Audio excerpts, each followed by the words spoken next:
네, 앞서 말씀드린 것처럼 이란에 대한 경제 제재가 해제가 됐습니다. 이에 따라서 국제 유가에 대한 우려감, 반면에 또 우리나라 경제 입장으로 봐서는 또 건설이라든지 여러 가지 플랜트 공사에 대한 수주에 대한 기대감도 일어날 것으로 보여집니다.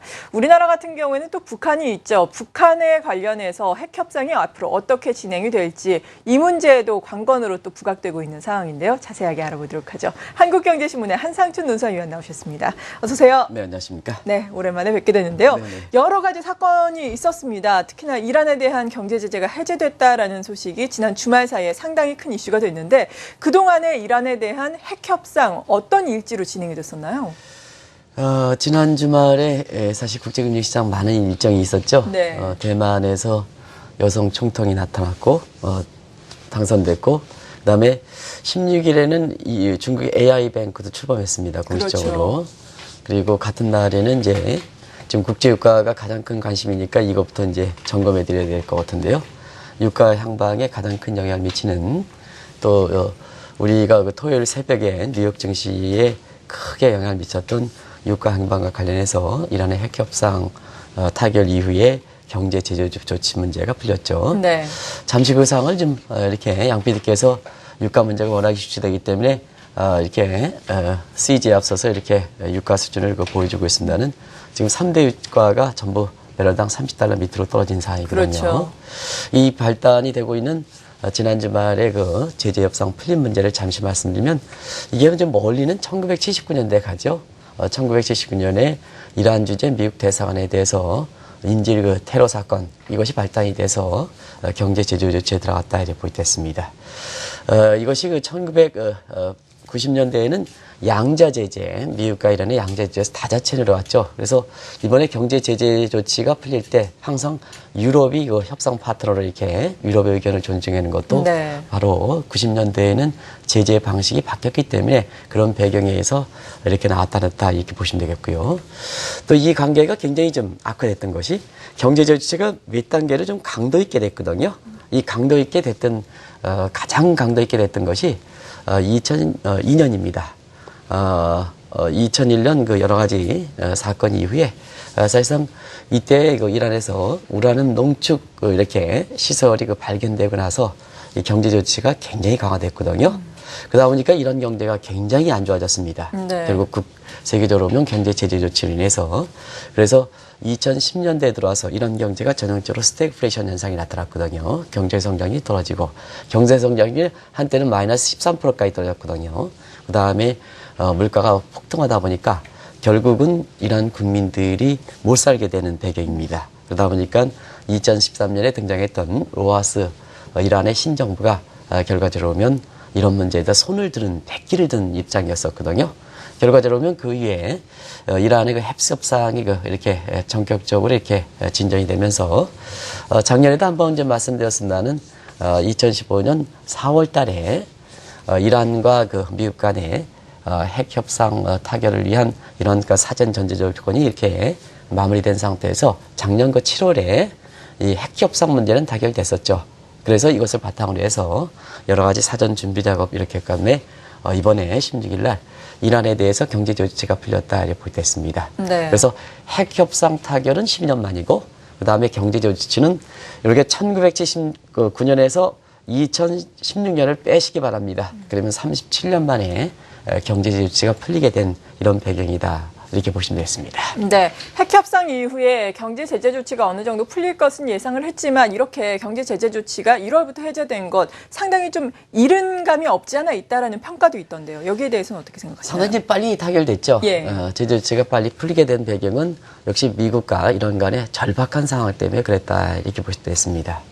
역시 미국 입장에서는 중동 정세와 관련해서 지금 복잡하게 전개되고 있죠. 그동안은 중동에 대해서 미국이 안테나식으로 관리했다는 것은 잘 아실 거로 이렇게 봅니다. 네. 그래서 이란 이전에는 사우디, 수니파의 그 사우디를 맹주를 해서 사실상 이란의 그 안테나식으로 관리했는데요. 사우디가 미국 입장에서는 이제 이해관계가 안 맞죠. 왜냐하면 IS가 급진 수니파란 말이에요. 급진 수니파니까 이 IS가 전 세계적으로 보면 테러가 많이 발생하고 그다음에 특히 그 지난해 말 같은 경우에는 파리 연쇄 테러 사건에 대해서 세계적으로 사실 미국이 이러한 사우디 급진 순위파와 연계되어 있는 순위파의 맹주인 사우디로 가져가기엔 상당히 좀 어려운 측면이기 때문에 네. 사실상 IS가 이렇게 국제사회의 테러로서 등장하고 난 이후서부터 새로운 안테나 관리가 필요했었죠. 그런 상태에서 사우디를 버리고 시아파의 맹주인 이란을 이렇게 채택할 필요가 있는 상태에서 작년 4월에 핵협상 타결 문제에서 전형적이 돼서 7월 달에 이거 타결됐던 배경이고요. 이란 측의 입장에서는 아무래도 경제 문제가 가장 컸다 이렇게 보이됐습니다. 네. 그래서 이란 국민들이 경제 조치가 그때 당시까지만 하던 35년 이상 지속되는 상태에서 전형적으로 스태그플레이션 현상에 따라서 국민들의 경제 난을 예견하는 미저리 인덱스 경제 고통 지수가 아주 치솟기 때문에 결과적으로 로하스 신정부가 태어났던 배경이고 로하스 신정부는 역시 국민의 표심을 얻는데 약속했던 사실 경제 제재 내지는 금융 제재를 풀겠다는 이 약속을 지키는 과정에서 이번에 전격적으로 타결됐던 상황이다 이렇게 보겠습니다. 네. 이런 가운데 이란에 대한 경제 제재 조치가 풀림에 따라서 세계 경제에 미칠 파장에 대해서 많은 이야기가 벌써부터 나오고 있죠. 앞서서도 말씀을 드린 것처럼 가장 큰 문제가 또 국제 유가의 하락이 될 텐데 아무래도 이란의 원유 매장량이 세계 4위이다 보니까 국제 유가 또 배럴당 10달러까지 가는 것이 아닌가라는 우려감이 확산되고 있던데요. 네, 세계 경제에 미치는 영향 여러 가지 교육이라든가 뭔가 많이 있습니다는. 네. 아무래도 글로벌 증시 입장 또 글로벌 증시뿐만 아니라 국제금융시장, 세계경제, 각국 경제하면 유가의 하락 문제가 지금 올 들어서 최대 이슈 아니겠습니까? 그렇죠. 네, 그런 측면에서 유가 하락 문제와 관련해서 이란의 경제 제재 조치의 풀림에 따라서 이제 원유 수출 시장의 재개가 되는데요. 사실 이란 같은 경우는 지금 하위권에서 지적해 주신 것과 마찬가지로 생산량이 세계에서 4위고 더더구나 유가 향방에 이렇게 결정하는 데는 수출지가 굉장히 중요하거든요. 네. 근데 이란은 생산이 세계 4위입니다. 수출은 세계 3위입니다. 그런 네. 상태에서 원유의 공급에 수출 재개를 할 때는 유가에 미친 영향이 더 크다 이렇게 보겠습니다. 네. 사실 경제제재 조치 이전에 이란의 수출 물량이 하루에 한 300만 배럴 정도 됐거든요. 근데 이제 경제제재 조치가 이렇게 진행되는 상태에서 한 100만 배럴 축소되는 상태인데요.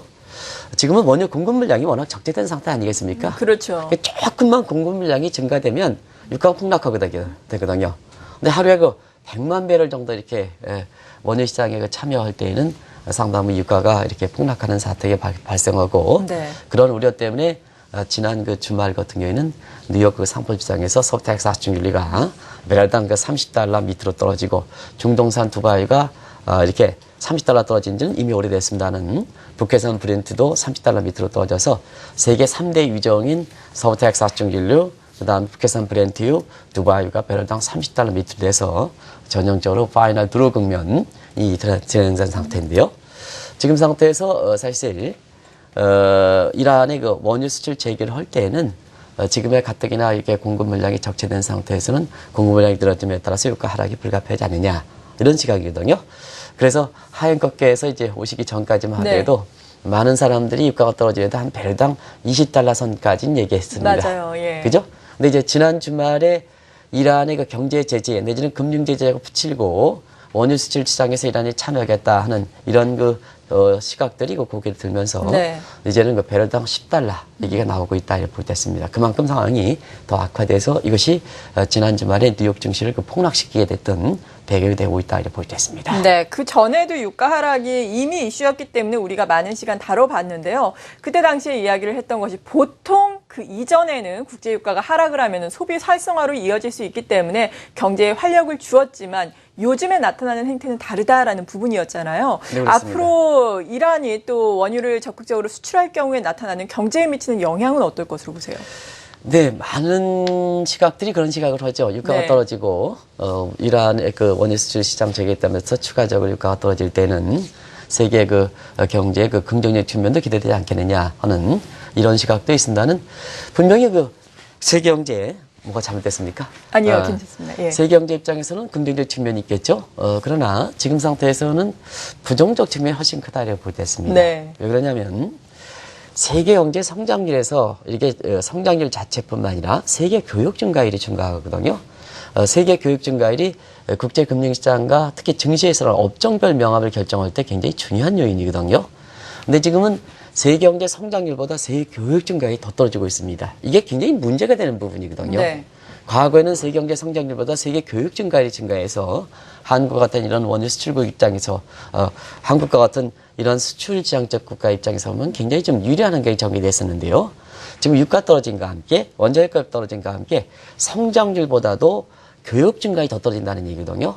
이것이 좀 문제가 되기 때문에 유가가 앞으로 더 떨어질 때에는 사실 그 세계 경제 입장에서 큰 타격이 될 것이다. 그래서 유가가 떨어질 때 파이널 드루 국면을 우리가 염두에 주십사 하는 것을 그래서 말씀드렸던 거거든요. 네. 그럼 아무래도 이제 세계 교육 증가율이 이렇게 둔화될 때는 우리 입장에서는 여기 나오게 했으면 조선업종이 지금 굉장히 큰 타격을 믿지 않겠냐 이렇게 보고 있습니다. 그렇죠. 여러 가지 중동 국가의 어떤 재정 사정 악화됨에 따라서 조선에 대한 수주뿐만 아니라 세계 교육 증가율이 떨어짐에 따라서 여러 가지 사실상 그 중동에서 발전하는 조선업 그 발전 물량뿐만 아니라 이 물건을 실현할 수 있는 조선에 대한 수요가 감소되는 가운데에서 이런 업종들이 크게 타격을 받는다 이렇게 보이겠습니다. 그리고 개발 국가는 뭐 그동안 많이 지적됐죠. 유가 네. 문제가 뭐 어제 오늘의 문제는 아니기 때문에 그래서 원유 수출국 입장에서는 추가적인 타격이 예상된다. 그래서 러시아라든가 브라질 이런 부분이 굉장히 좀 어렵지 않겠나. 추가적인 2차 타격이 있지 않겠나 이렇게 보고 있고요. 그러나 인도라든가 이런 것은 사실상 국권이 버티는 모습인데 한 가지 말씀드리면 많은 사람이 인도라든가 이런 게 국권이 버틴다, 유망하다 이렇게 얘기하면 항상 그렇습니다. 세계 경제가 안 좋고 국제금융시장이 안 좋은 상태에서는 인도도 영향을 받겠죠. 네. 증시도. 근데 항상 투자의 상대적, 유망은 상대적 지위라는 얘기거든요. 그래서 다른 국가들이 타격을 받는 데 비해서 덜 타격받는다는 이런 입장으로 우리가 투자의 유망국으로 이렇게 분류되는 것으로 이렇게 이해돼야 된다는 말이 보이겠습니다. 지금은 세계 어느 국가든 간에 원유 수입국, 원유 수출국 관련 없이 굉장히 유가에서 타격을 받는 것은 기정사실이다. 그러나 어느 국가가 덜 많이 타격받고 더 타격받느냐 이 각도에서 투자 유망 순위가 바뀔 거다 이렇게 보시면 되겠다 이렇게 보고 있습니다. 네. 그리고 경제에 있어서 또 하나의 이슈 가운데 하나가 저물가 기조가 계속해서 이어지고 있다라는 점일 텐데요. 이렇게 국제유가의 하락세가 지속되다 보면은 저물가 기조는 더욱더 이어질 것이고 이것이 또 시장에 미치는 영향에 대해서 많은 평가가 나오고 있지 않습니까? 일각에서는 또 유동성 장세가 다시금 일어나지 않을까라는 기대감도 있다고 하던데요. 네, 지난 주말에 어떤 분이 이제 그런 얘기를 해서 네. 제가 특별히 이 문제는 좀 이렇게 시간을 갖고 좀 말씀드리겠습니다. 예. 일단 내용상으로 보면은 지금은 이제 저물가죠. 미국 같은 경우에도 지금 금리를 올려가고 있습니다는 사실 그 물가의 목표치는 도달하지 못하는 이런 상황에서 일본의 아베노믹스도 그런 상황이고 유럽도 더더욱 문제고 그래서 지금은 성장률이 어느 정도 좀 올라간다 하더라도 물가가 끌어올리지 못하는 배경 이것이 왜 이런 현상이 발생했을까 하는 측면에서 보면 물가는 아시겠습니다는 총수요곡선에서 총수요곡선과 촌공급곡선 유럽에서 거시 경제에서 분석할 때는 물가 성장률 간의 관계를 얘기하는 총수요 분석에서 많이 얘기하거든요. 그래서 수요가 늘어날 때 이게 디맨드 풀 사이드의 인플레 상승용이다 이렇게 볼 때 있고요. 우리가 얘기하는 유가는 always supply 즉 총공급 곡선의 코스트 푸시와 관련되어 있다 이렇게 볼 때 있습니다. 네. 자 그러면 왜 성장률이 지금 올라가는데도 불구하고 미국 같은 경우 왜 물가는 올라가지 않을까 하는 측면에서 보면 사실 성장률 관련된 부분은 early demand side, 총수요 사이드거든요. 근데 지금은 총수요 곡선이 오른쪽으로 총수요 곡선이 이렇게 오른쪽으로 이동하는 것보다는 총공급 곡선이 오른쪽으로 이동하는 정도가 더 크다는 얘기입니다. 그럼 물가는 더 떨어지겠죠? 아마 경제학을 공부하시는 분은 그걸 한번 그려보시게 됩니다. 네. 그래서 지금은 사실 그 디맨드 풀 사이드, 총수요 측면과 그 다음에 총공급 사이드, 코스트 사이즈일 때는 코스트 사이가 더 지금 물가에 미치는 영향이 더 크기 때문에 그렇다 이렇게 보여졌습니다. 그래서 성장률이 조금 올라간다 하더라도 과거처럼 바로 물가가 올라가는 이런 현상이 발생하지 않고 세계 각국들이 전부 디공포 상황이 발생한다 이렇게 보여졌습니다. 자 그러면 지금은 코스트 푸시 사이기 때문에 이렇게 그 성장률이 올라간다해도 물가가 바로 올라가기는 어렵거든요. 네. 그런 관점에서 볼 때는 중앙은행이 물가 안정이라는 가장 중요한 목표로 볼 때에는 사실상 이것이 인위적 노력 여부와 관계없이 물가가 안정되다 보니까 돈을 풀 수 있는 환경이 지속될 수밖에 없다. 그래서 사실상 유동성 장세에 대한 기도도 있습니다는 지금은 그렇지 않습니다. 지금은 물가가 너무 떨어진 것이 경제 활력 지표다 이렇게 보신 당사에서 네. 유동성 장세도 경제 활력이 있어야 되거든요. 돈만 푸는 게 유동성 장세가 되는 게 아니라 여기 나와서 얘기하시는 분 보면 돈만 풀어서 유동성 장세가 되는 게 아니라 돈이 얼마큼 돌아가느냐 문제, 통화 승수라든가 통화 유동성, 경제 활력 지표가 더 유동성 장세를 연출할 때 더 중요하다는 걸 꼭 말씀드리겠습니다. 그 부분 좀 잘 좀 이해하시기 바랍니다. 그래서 유동성 장세도 돈이 돌아가서 생기가 있어야 돈이 풀고 그 돈이 유용성이 증대되는 상태에서 사실 유동성 장세가 된다 이렇게 보겠습니다. 펀더멘탈 측면에서 성장이 떨어지고 물가가 활력 지표가 떨어질 때는 돈만 퍼문다 하더라도 그 돈이 어떻게 되냐, 미래 불확실 때문에 시장이 퇴충된다. 다시 말하면 벽장속에 가둔다. 기업은 돈 공급을 그냥 움켜진다. 그리고 사실상 이렇게 은행 입장에서는 사실 단기 부동화되는 이런 현상이 발생한다 하는 측면에서 단순히 각국들이 돈이 푼다고 해서 유동성 장세가 되는 건 아니다 하는 걸 말씀드립니다. 또 한 가지는 파이널 드루에 이미 국제 유가가 떨어졌기 때문에 유가 쇼크 때문에 이 유가 쇼크의 악재 요소가 돈을 푸는 긍정적 효과보다는 지금 더 크다. 그래서 파이널 드루 현상을 얘기하는 겁니다. 네. 과거에는 유가가 받쳐져 있을 때는 돈을 풀면 과거에 금융위기 그 이후에 미국이 돈 풀면 미국의 주가 올라갔고, 그 다음에 유럽이 돈 풀면 유럽 주가 올라갔고, 그 다음에 일본이 돈 풀면 일본 주가 올라갔습니다는 그 국면이 아니다. 지금은 파이널 드루는 이게 세계적으로 큰 후폭풍이기 때문에 돈이 풀리면 그게 호딩되고 퇴장되고, 그 다음에 기업이 움켜쥐고 단기 부동화되고 이런 측면이 다하기 때문에 지금 돈을 풀더라도 그렇게 큰 이렇게 주가에 끌어올리는 유동성 장세 연출하기는 어렵다 하는 걸 꼭 좀 그분한테 말씀드리고 싶습니다. 네, 그렇군요. 돈이 풀리더라도, 그러니까 뭐 기업이라든지 개인도 돈이 있더라도 이렇게 세계 경제가 불안정하니까 어디에 막상 투자를 하기가 좀 그렇습니다. 애매모호한 시장이 되고 있다라는 네네. 말씀이시네요. 그리고 원자재 시장과 밀접한 관계가 있는 것이 또 외환 시장 아니겠습니까? 대표적으로 달러화의 움직임에 또 원자재 시장이 움직이기도 하는데, 앞으로 달러화 같은 경우에는 어떤 움직임을 보여줄까요? 지난 주말에 예. 우리가 하루긴 하지만 외환시장 측면에서는 상당히 좀 주목할 사항이 있다 이렇게 보이겠습니다. 네. 왜냐하면 유가가 최대 이슈가 됨에 따라서 유가가 이렇게 폭락할 것이다 기대감 때문에 우려감 때문에 지금 다우지수가 많이 떨어지긴 했습니다는, 사실상 그때 당시에 이렇게 보면 어떻습니까? 유가가 이렇게 떨어지고 금화와 증시가 이렇게 폭락할 때는 안전통화로서 미 달러가 당연히 부각되고, 더더구나 미국의 금리 인상 직후다 보니까 자연스럽게 안전통화로서는 사실상 미 달러가 수요가 증대해야 되는데 불구하고, 달러 인덱스를 우리 양 PD께서 아주 현명한 양 PD께서 보여주실지 모르겠습니다는 달러 인덱스 같은 경우는 오히려 떨어졌죠. 네. 그러면서 안전통화의 저지에 걸려있는 N달러 환율에서 N달러 환율이 116엔대에 들어가면서 엔화가 오히려 강세를 붙는 현상이 발생했다. 여기 이렇게 나오고 그러네요. 있죠. 예. 강세가 발생하고 있다. 이렇게 보시면 되겠습니다. 시청자 여러분 이거 잘 보시기 바랍니다. 달러 강세 얘기하시는 분들 한번 잘 요걸 보시기 바랍니다.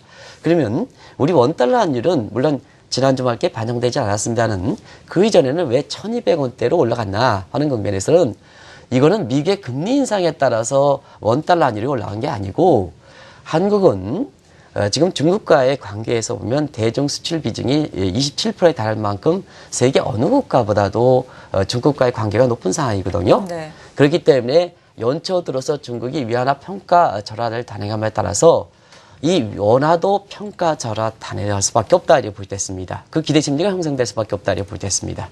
그래서 최소 자성법이라든가 이런 거에서 위안화와 원화 간의 상관계수를 구하면 지금 0.7 정도 나오거든요. 이거 무슨 뜻이냐? 위안화가 약세되면 원화도 약세될 수밖에 없다. 그래야지 한국의 수출 경쟁력이라든가 경기에 미치는 타격을 줄일 수 있다 이렇게 보겠습니다. 그래서 올해의 사실 원달러 환율 전망할 때는 작년 같은 경우는 원달러 환율이 1150원 기점으로 해서 슈퍼달러가 오는 것보다 상하 50원 내에 아주 기가 막히게 움직였습니다는, 올해의 원달러 환율 보면은 상반기에 중국이 올해 10월 달에 SDR 편입 앞두고 그 이후에는 위안화에 대한 수요가 증대될 가능성이 높고, 그것을 현 수준에서 그대로 인위적으로 끌어올리지 않고 방치했을 때는 위안화 환율이 더 떨어져서, 다시 말하면 위안화가 더 평가돼서 중국 경제가 버티기 어렵기 때문에 발효 이전에 위안화 환율을 충분히 끌어올리는 모습이 예상됐기 때문에 사실상 다시 말하면 충분히 끌어낸다는 위안화의 대폭적인 이런 절하 가능성이 있기 때문에 올해 원달러 환율 부분에서 미국의 금리 인상이 아니라 위안화 절하에 따라서 상반기에 좀 좋은 모습이 되다가, 저 좋은 모습이라는 것은 상승 좀 높은 수준이 유지되다가 하반기에서는 10월 그 위안화가 발효되고 지금 위안화 달러 예금을 갖고 있는 부분이 이제 출해될 때는 하반기는 원달러 환율이 좀 떨어질 가능성이 있지 않느냐 하는 시각으로 말씀드린다 이렇게 보이겠습니다. 그래서 오늘 그 경우에 따라서는 미국의 금리 인상 또 뭐 이렇게 굉장히 유가가 떨어지고 세계 시장이 혼탁함에 따라서 안전통화로서 달러가 부각되면서 원달러니 올라갑니다. 이런 식으로 해석하는 시각이 있을 것 같아서 네. 미리 아침부터 좀 조정하겠습니다. 그래서 그분들한테 사실 인과관계를 우리 시청자분들이 똑똑하시기 때문에 정확히 전달할 필요가 있거든요. 그래서 지난 주말에 외환시장과 증시 움직임과 어떤 상관관계를 보였을까 하는 것은 정확하게 좀 보시고 오늘 좀 이렇게 좀 방송을 해서라도 좀 해설했으면 하는 제 개인적 바람입니다. 네. 그리고 이렇게 이란에 대해서 핵 협상이 지난해 타결되고 또 올해는 올 초부터 경제 제재가 해제됨에 따라서 우리의 입장으로서는 북한의 이 핵 협상이 앞으로 어떻게 진행될지도 상당한 관건인데요. 여기에 대해서는 어떤 예상을 하고 계신가요? 근데 이제 남은 국가는 이제 북한뿐이 없죠. 그렇죠. 예. 북한뿐이 없기 때문에 이제 이란도 경제 제재 풀리고 또 경제 제재 풀림에 따라서 이란의 그 경제가 좀 개선될 때는 지금처럼 소셜 네트워크 시대에서 북한 그 주민들도 여러 가지 서방 사회에 대해서 이렇게 사실상 그 열린 이런 점점 열린 사회가 되는 입장에서 보면 북한 핵 문제가 어떻게 될 것이냐 하는 이 측면이 자연스럽게 우리 입장에서는 또 하나의 그 거래를 한번 그 얘기해 볼 듯 사령이죠. 네. 그런 측면에서 보면 이란에 이렇게 핵 협상 타결되고 경제조치 해체에 따라서 북한의 핵 협상에 얼마큼 영향을 미칠까 하는 이런 측면에서 보면 국제사회 분위기는 분명히 북한의 핵 문제는 이란의 핵 문제와 다르다 하는 것을 꼭 좀 말씀드리겠습니다. 북한의 핵 문제는 크게 세 가지 사항을 이렇게 이란과 다르다 이렇게 볼 때 있습니다. 하나는 핵 보유가 공식적으로 확인되지는 않고 있으나는 핵 보유된 국가고, 그 다음에 핵 미사일 그 개발된 이러한 그 국가고, 그 다음에 이란과 달리 NPT 핵 금지 협상 조약에 위반된 국가입니다. 그래서 본질적으로 이란의 핵 문제와 북한의 핵 문제를 같은 각도에서 보는 시각은 잘못되어 있다는 걸 말씀드리는데요. 왜 그러냐면 이게 국제 협상으로 나타난 얘기입니다. 미국 같은 경우는 아예 북한과 핵 협상에 나서지 않는 이런 모습이거든요. 그래서 주변국 중국이라든가 이런 게 되죠. 그리고 북한도 핵을 보유하고 핵 미사일을 이렇게 개발한 상태이기 때문에 절대 핵 보유에 절대 불가 입장을 치우는 입장이죠. 그래서 타협의 여지가 없다는 얘기입니다. 그런 과정에서 최근 그 동북아 정세에 있어서 많은 변화가 있는 것이 뭐냐면 4차 핵실험 문제. 이게 이제 수소폭탄 실험이다 이렇게 보시면 되겠습니다. 아직도 이제 전체적으로 이게 수소폭탄 핵실험이냐 확인되지는 않고 있습니다. 그렇죠. 예.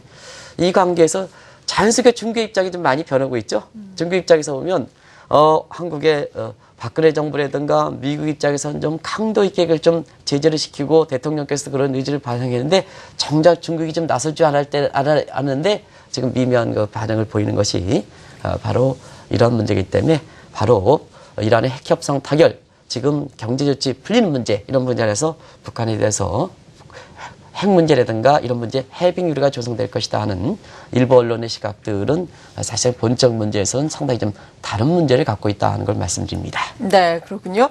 그리고 우리 경제에 있어서 그리고 오늘 우리 증권시장에서 상당한 중요한 이슈가 우리 기업들에 미치는 긍정적인 영향이 아닐까 싶습니다. 이란 정부 역시 대규모 플랜트 공사라든지 프로젝트를 계속해서 하겠다라고 밝히기도 했는데요. 우리 업체에 미치는 긍정적인 영향은 어떻겠습니까? 네, 전체적인 중동 건설 수준은 사실상 찾아오지는 않겠죠. 왜냐하면 국제유가가 워낙 폭락했기 때문에 사실 그 중동 국가들의 대부분 다 재정 사정이 어려운 상태다 이렇게 볼 때 있습니다. 그래서 과거에 고유가 시절에 이런 문제가 됐다면 사실 그때는 뭐 가능성이 적겠습니다. 이런 문제가 됐다면 정말로 진짜 어제도 한국경제신문을 만들 때 보면 이런 게 한 서너 페이지씩 장식했을 겁니다. 네. 대형 호재죠, 대형 호재. 근데 아마 오늘 그 경제신문에 이렇게 보면 한 2페이지 정도로 축소되는 모습이 되는데요. 왜냐하면 국제유가 떨어짐에 따라서 전반적으로 중동 건설 수준은 찾아오진 않을 것이다. 그러나 이란의 문제와 관련해서는 사실 우리 입장에서는 호재가 될 것이다 이렇게 볼 때 있습니다. 네. 왜냐하면 37년간 경제 조지에 따라서 이란이 우리나라에게서 정통적으로 경제관계가 좋았던 국가거든요. 근데 경제조직조치에 따라서 마사네 협정에 따라서 사실상 그와 관련된 업종들 같은 경우는 사실 하루아침에 이란에 대해서 경제 수출을 못하는 상황, 또 여러 가지 수주도 못 받는 상황이 됐거든요. 그러나 경제조치 풀림에 따라서 이란과 관련되어 있는 이 역바사네의 제재 업종 문제 품목들, 지금 이제 시간을 갖고 좀 역바사네 협정이라든가 이건 좀 말씀드려야 되는데 네. 오늘 시간 관계상 그냥 시청자 여러분께서 또 증시 투자 입장에서 관련되는 사람은 역바사네 협정이라는 건 인류에 반하는 핵 개발, 그 다음에 여러 가지 생화학 무기 거래를 이렇게 금지시키는 규정인데요. 이게 직간접과 다 관련돼 있어. 직접적으로, 간접적으로 관련돼 있는 게 우리가 관련돼 있는 거거든요. 그래서 이게 프렌트라든가 자동차라든가 철강이라든가 이런 것이 관련돼 있다를 보이지 않습니다. 이게 가장 큰 혜택을 본다. 근데 전반적으로 중동 건설 수출과 관련돼서 보기 때문에 이게 사실상 부분적인 효과뿐이 없다 이렇게 보시면 되겠고요. 그다음에 이란과는 전통적으로 경제 금융 제재와 관련 없이 지금도 이렇게 이란과 경제 관계에서 좋은 업종별 혜택분을 보자 있었죠. 이게 보건 분야, 의사 수출부 분야, 그다음에 이제 신재생 에너지, 이게 풍력이라든가 태양광. 이란은 태양광이 굉장히 기가 막히게 좋은 국가입니다. 제가 네. 로마 시절부터 이걸 한번 얘기해 보면 아마 재밌을 거라고 생각하는데 오늘 시간 관계에서 제외하겠습니다. 그래서 산업 설비 문제, IT 문제, 이런 사람들 똑똑합니다. IT 문제, 이런 문제와 관련해서 요건 경제제재조치에 해당되는 품목은 아닙니다는 이 경제제재 품목에 따라서 간접적으로 이렇게 혜택을 받을 수 있는 업종들이 있다고 보겠습니다. 그래서 여러 가지 어려운 상황에서 이란의 경제제재 풀림에 따라서 한국의 이란과 관련돼서 업종별로 수혜 업력은 사실 우리 증시 입장에서는 좀 그나마 어려운 가운데 호재가 되지 않겠나 이렇게 보고 있습니다. 네, 이렇게 오늘 이 시간 이란의 경제 제재 해제 문제에 대해서 자세한 내용 알아봤습니다. 한국경제신문의 한상춘 논설위원이었습니다. 감사합니다.